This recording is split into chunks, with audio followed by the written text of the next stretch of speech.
if you are aware, but July is a magical time for artists called Artfight, where artists get together and draw each other's characters and have fun creating art, and I want to introduce you to Rufous, the Therizinosaurus.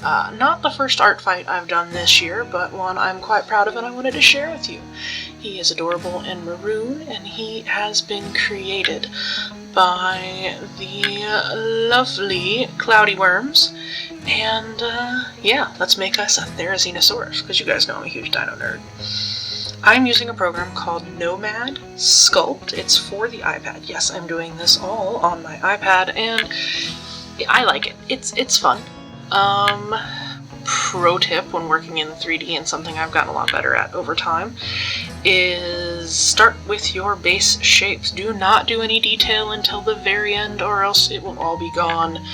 Every time you remesh or you sort of like reset the skin of your 3D model, it degrades at your details, and you don't want to fuss with that. It's annoying. So here I am blocking out the basic shapes and forms. You've got the main body, you've got the start of a leg. I always make one and then mirror it to the other side, because you know, time. Using the lathe tool, based out the shape of the tail, molded it around a little bit more. Again, working in the most basic of shapes and forms to begin with. I really enjoyed this. It was a lot of fun. I've done a lot of 3D models so far for this Artfight, and most of them have only taken me about an hour, including this guy. I think it was a total of like an hour and 3 minutes. That's for the modeling and the coloring. Now, when it comes to coloring on Nomad, it is not texturing, so like when you take the model and you upload it into like Unity or something, the colors do not stay.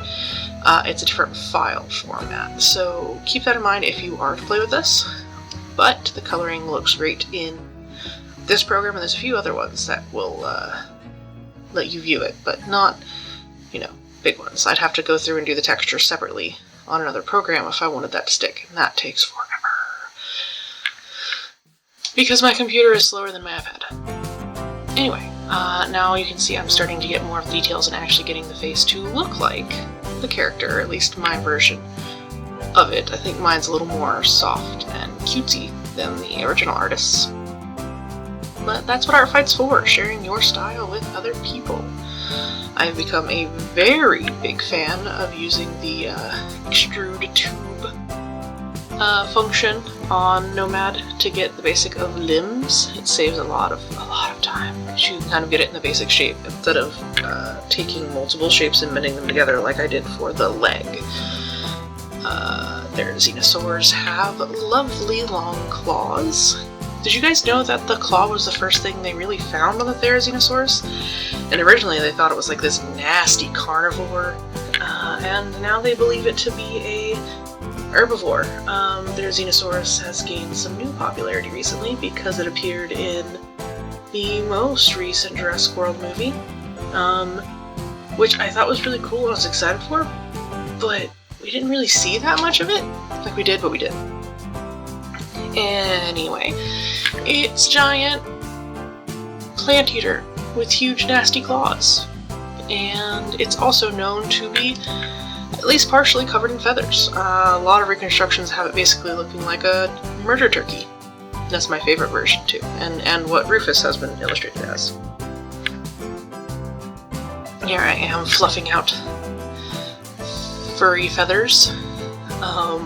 This is the fastest way to add kind of a fluffy texture to a model that I have found so far, and basically I'm just grabbing a little piece and pulling it out and pretending it looks like fluff. And I think it does a pretty good job, especially when you angle them different ways and what have you.